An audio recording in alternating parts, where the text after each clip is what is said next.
Welcome to the closing table with the Money Guys, Sidney Young and Jared Parrish. This episode is being brought to you by Allura Financial, AlluraFinancial.com, your source for real estate investment funding. Now, presenting the Money Guys. Welcome to the closing table. We're the Money Guys. I'm Sidney Young. And Jared Parrish. Hey, we come to you live from downtown Houston, Texas, but Allura Financial, this is brought to you by, is nationwide, baby. Absolutely. Nationwide. You know, Jared, we learn a lot each week, don't we? At least I try to. I do, yeah, no, absolutely. You know, you look like you learn a lot. You look smart, by the way. Did I ever mention that to you? Yeah, I think with this haircut, my head looks bigger. You know, you got a lot of brain power going there. You know, we get phone calls, and we sometimes we hang up and we go, dude, you ain't going to believe the phone call I just had. I mean, we get all types of neat little things going on. I learned something this week in the marijuana industry. Did you know that? Yeah, you know, we did. No, we didn't smoke dope. Yeah, no. No, well, one of us didn't. I cannot confirm, nor deny. No, but you learned a little bit more about it than I did. Yeah, go ahead and well, check this out. I did not know that the marijuana grower dispensaries out there, basically pot farms, first off, they're extremely profitable. Oh, my God. I had somebody call us up about a deal. Who would have ever thought that there were money in drugs? Dude, they were like, I go, whoa. And she's going to farm this thing. She's probably watching this right now. She's on our Facebook. But just can't say her name. Can't say her name. Her names have been changed to protect the innocent. But, you know, they make a tremendous amount of money growing this marijuana for, you know, the distilleries. And so anyway, bottom line is this: they cannot put their money in a regular bank. Nope, can't do it. Explain because why. Even though marijuana is legal on a state level in multiple states, it's still illegal on the federal level. Which, I mean, I have my personal opinions about it. I don't necessarily agree with that law. But unfortunately, since it's illegal on the federal level, you can't use federally insured banks. Well, so now they have specially, I guess you call them marijuana banks, that these marijuana growers put a lot of money in there. They actually label them marijuana banks. MarijuanaBank.com. Yeah. And so they have these special marijuana banks, so to speak, that they put their money. You know how much they charge them? They have special private banks. The next time you bitch and moan about what a bank charged you to store your money, oh, look, they docked me $13 this month just for the simple checking account. These people pay $500 a month to put their money in these banks. Just for the account. Jeez. Now, we're not talking about interest-bearing accounts. We're not talking any of that. We're talking a regular checking account just to put your money into a vault, ultimately. It's costing them $500. So I think Allura Financial needs to get in the marijuana business. Oh, man, shoulda, coulda, woulda, right? But anyway, it was interesting to find out how that particular industry works because, man, it opened my eyes. And it just blows my mind, the type of money and a lot of cash. I'm not going to say my client's name, but she's got a lot of cash. Well, you know, cash is king. And here lately, you know, the way it almost seems like the federal government, they want us to stop using cash. If you notice in grocery stores, That's you true. know, they say if you're going to use cash, you have to use exact change because they're not going to be giving you any change. Yeah. And, I mean, I hate to get into all these conspiracy theories, but it's just Man, like, the irony they don't you want say cash that. to be king anymore. Well, just yesterday, I was leaving the office. There was a homeless guy in the corner having those credit card machines, you know, the old-fashioned kind. I of noticed that, yeah. Little Dude, knuckle buster. Yeah, I said, here, knuckle buster. Here, dude, take my card. Sign Only here, the $5. bottom copy's yours. You know, and shit, that's all you got. Yeah. Lisa said, thank you, have a nice day. He did. He did. He was nice. But that was interesting. We had a lot of interesting things take place this week. Allura Financial is working very large financial deals. We have one for $35 million, another one for, believe it or not, it's the same incorporated time and time again, $350 million, which we've come to get educated on these. We've done some large deals, but this is the granddaddy of deals that Allura Financial's done. And the nuts and bolts of putting together these extremely multi-million-dollar deals is pretty complex. It gets a little complex. And yeah, you're absolutely right. We got our main guy that goes to the meetings that's sort of educating us on how to do this, and me and Jared try to sit there and not look stupid. Did we do a good job? You know, we'd like to give a shout out to Mr. Pumphrey. Oh, we love you. Yeah. We love you. Be And better. plus, you help us not look stupid because we like to feel like we're contributing. So every now and then we'll ask a question like, hey, man, can you pass the salt? You know, something during the meeting that's productive, you know. Yeah. Can you get us to catch up for our hash But browns? let's tell everyone what today's show is going to be about. Woo! You've seen TV shows when something goes wrong. Yes. When so animals go wrong. Well, guess what today's about? when the deal goes wrong. When the deal goes wrong. And not just when the deal goes Doo-doo-doo. wrong, but I mean how the deal goes wrong. Because Yeah. I mean there's so many different ways that it can go wrong.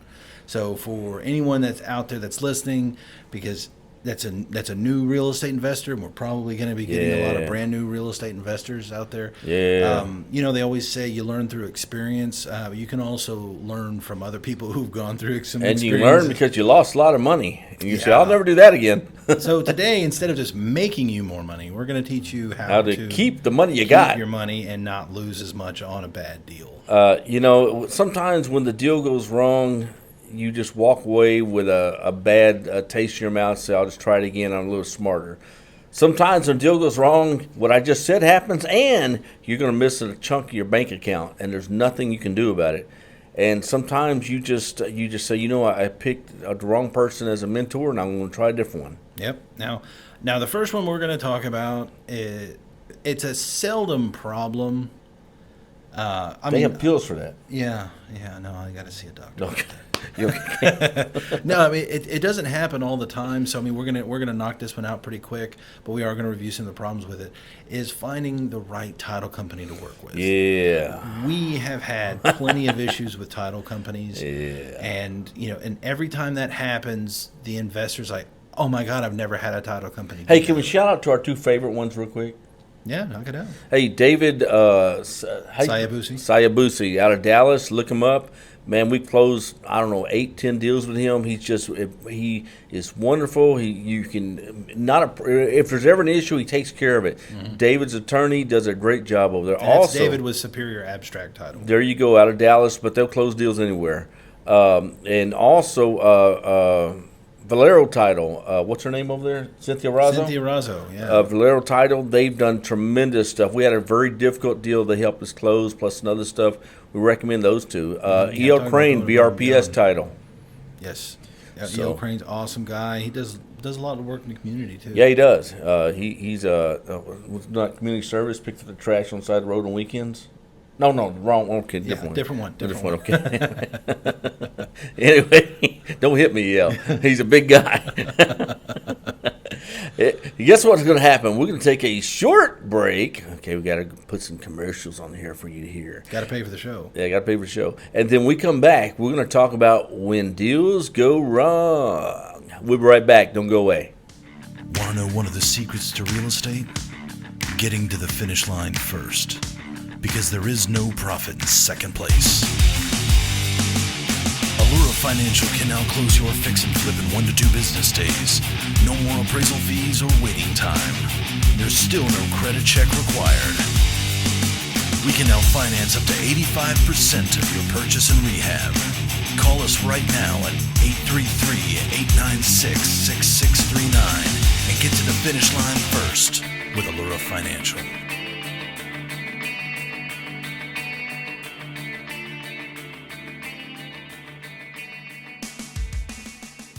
All right, we are back. Now, remember before we went to commercial break, we said we're going to talk about when deals go wrong. Jared, Dun, dun, dun, dun. what happens when deals go wrong? People lose money. Let's talk about the contracts, the earnest money contracts. Earnest money contracts. So you want to make sure that you can get your money back if you decide not to move forward with the deal. Yeah. Sometimes, I mean, you've heard of people requesting earnest funds as high as $10,000, yeah. $20,000. No, it depends on the Granted, deal. it's a larger deal. You're buying a $60,000 piece of property. You have no business putting up $6,000 for that. No. You know, maybe $600. You know, you're buying a $100,000 piece of property. Put up a $500, $1,000 earnest money, but it really is not the amount. The main concern is the contract. Make sure that you're putting that up with a title company because if the deal does not go through for whatever reason, you at least have recourse to get your earnest money You back. get your money back. I see people sign Let's these. look at it though. What is the purpose of earnest money? No, it's your good faith. Exactly. That's the whole idea behind it. The purpose of earnest money is to prove that you're serious about the deal, that you are committed to buying the property. Yeah. Do you have to put 50% down in earnest money? Hell no.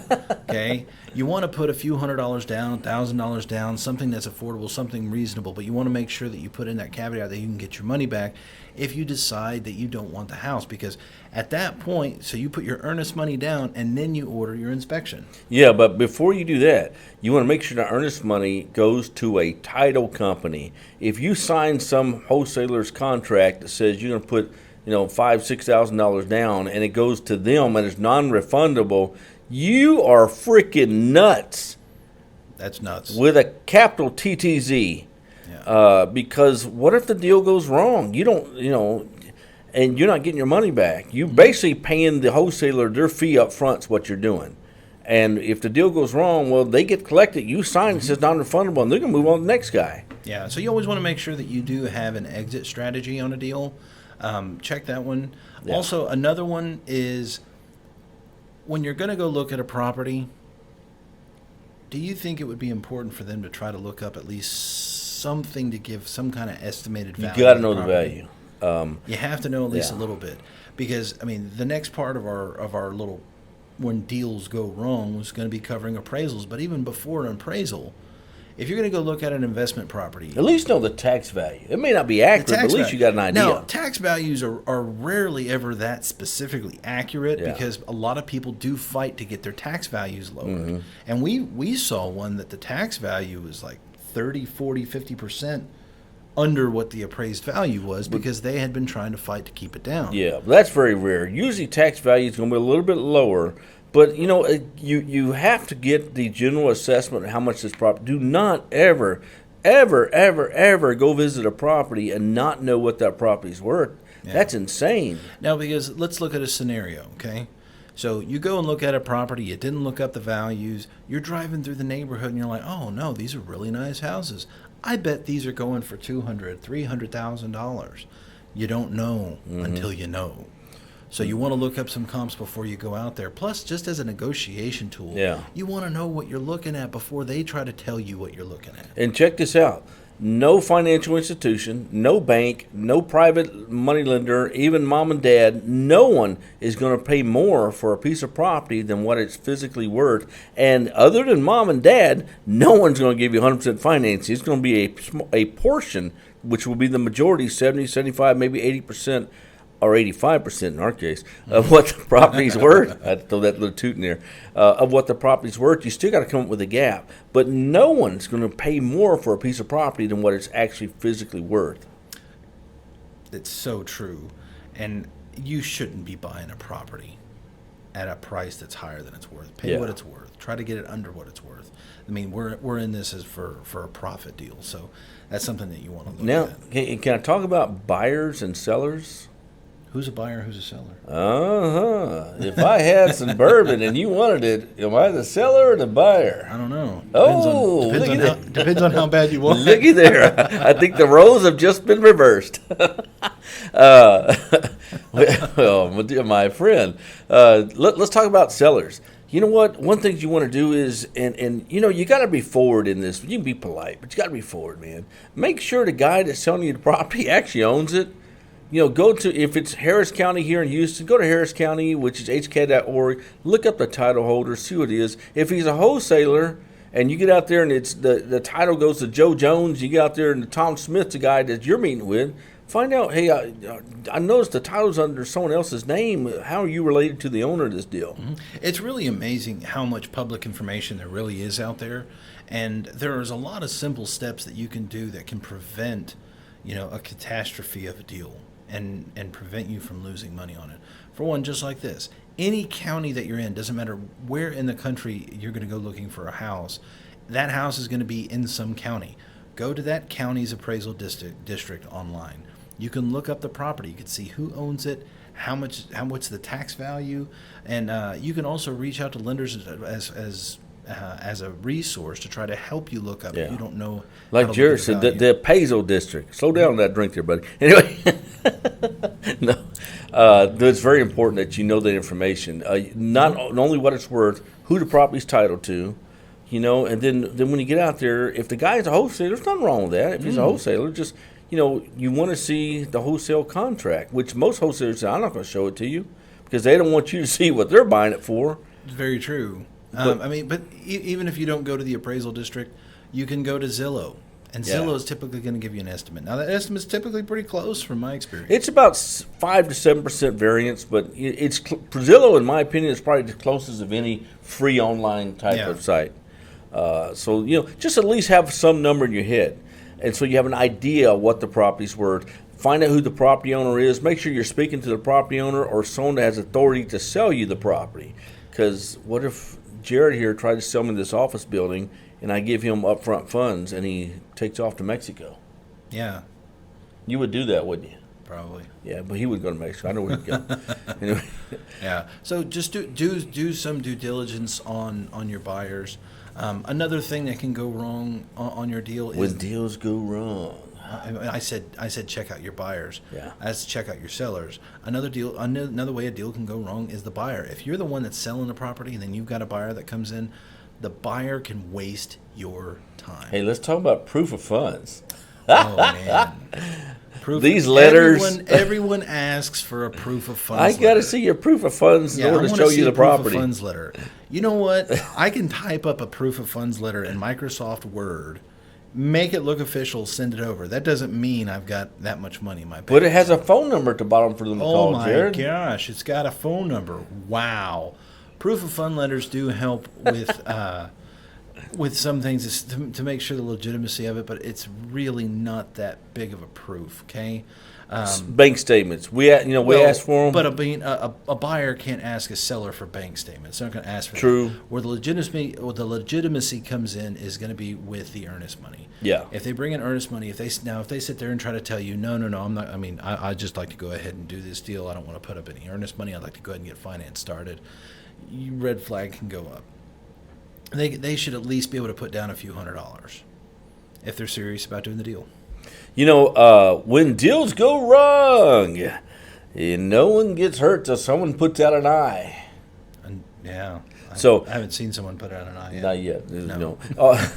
Here's another thing too, and there's no difference in today's world. Every time you have a closing, money is wired to a bank account. Mm-hmm. Now, when someone says I'm a cash buyer and they truly have cash, sure, they can close quicker than a guy that's getting traditional financing. That's 30 to 45 days out. Yep.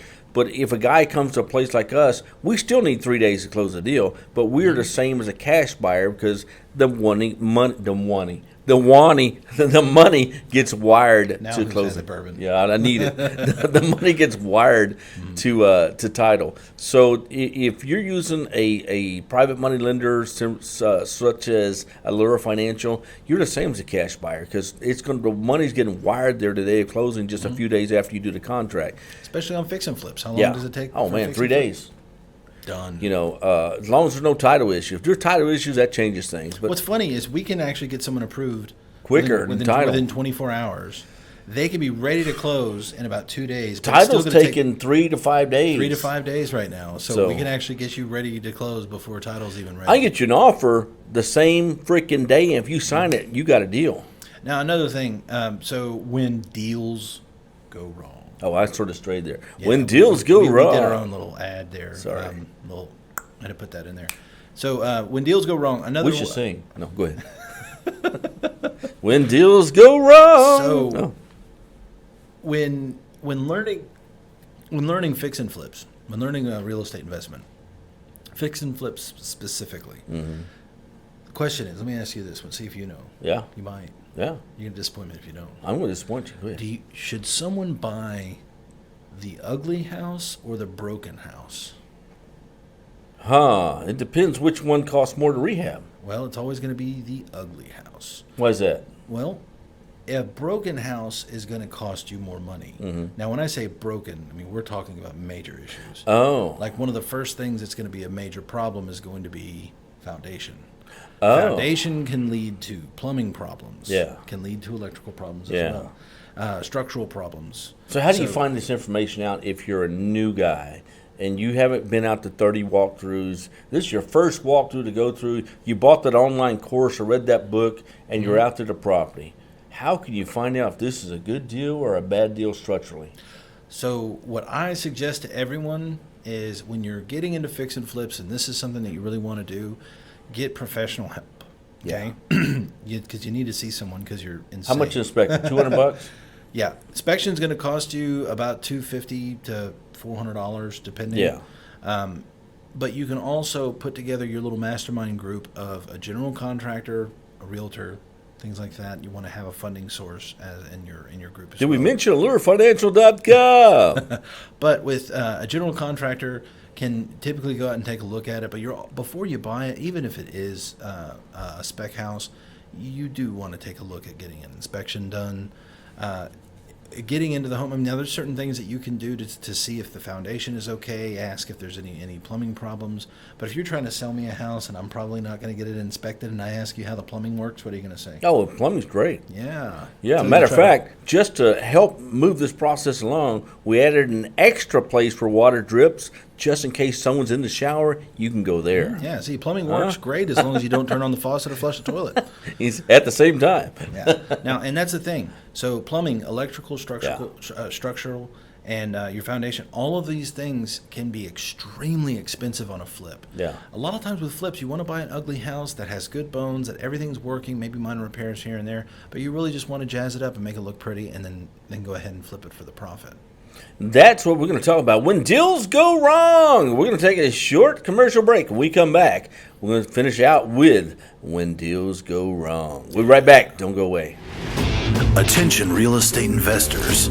Are you looking for that fix and flip or rental loan that you haven't seen since the days of COVID? Well, Allura Financial has got your cash out. Fix and flips closing in 3 to 5 days. 30-year rental loans and cash out refis starting at just 6%. Work with a loan officer that knows the investment game. Think of us as your personal financial concierge.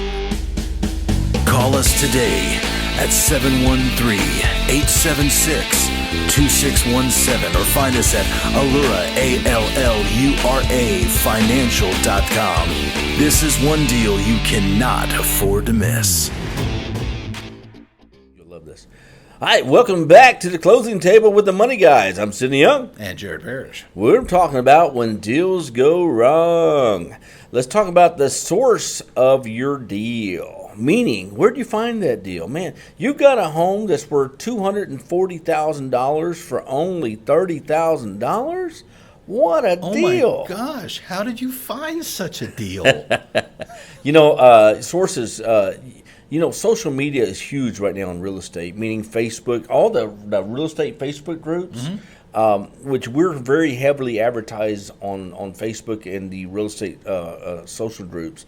But when a wholesaler or when an individual is selling a property, you don't see too many individuals on there, but you see tons of wholesalers, and some of these guys got great deals. They really do. They really do.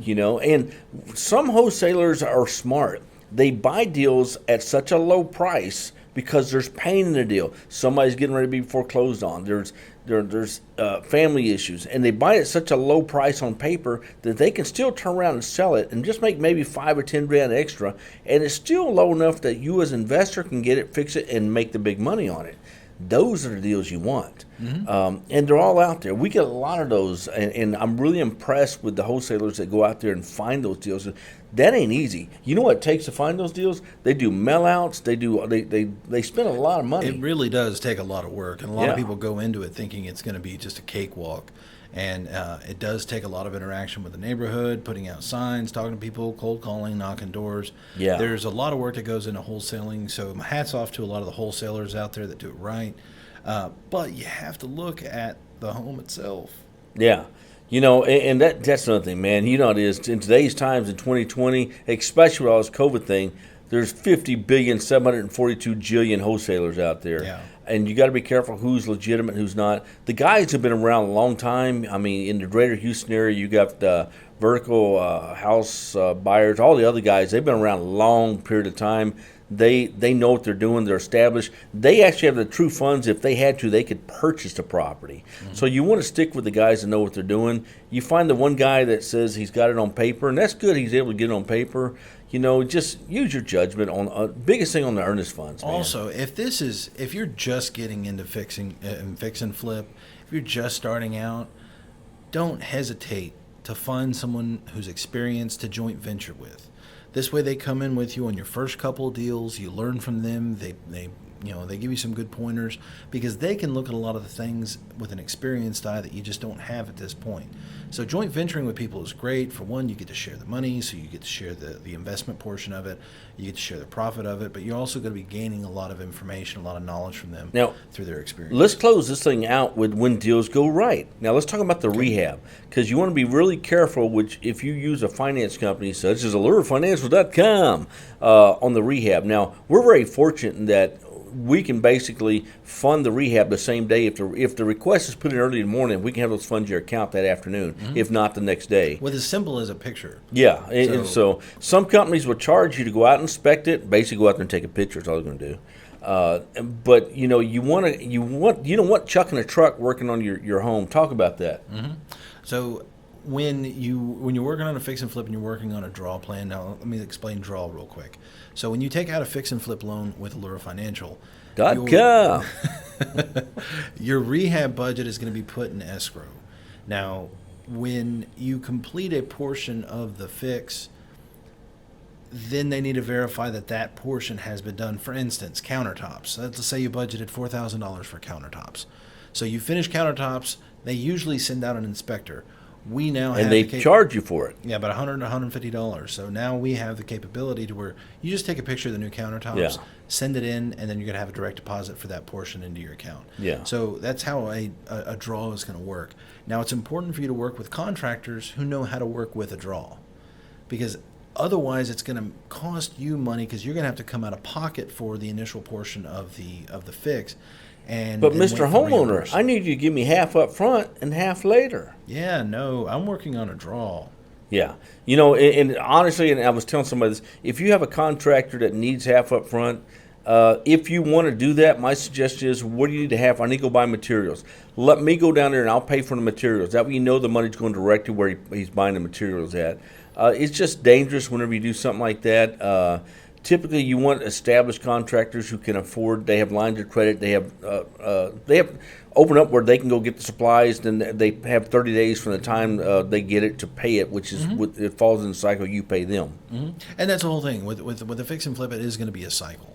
So you want to make sure that you work with a contractor that does work with a draw, but you also want to make sure you work with a contractor who's licensed and bonded. You want someone who's been well established in the area, because we've heard of how many horror stories, and talk about when deals go wrong, about people putting money towards a fix. So they're working with a contractor, and he says, I'm going to require 30% up front because I've got to pay for my guys, I got to pay for materials, I got to pay for this, and that's completely understandable. But then they go ahead and give them 30-40% down and then never show up. Yeah, and obviously that's criminal, but that takes time to go through that process still. We're going to do, this is our Tuesday showing.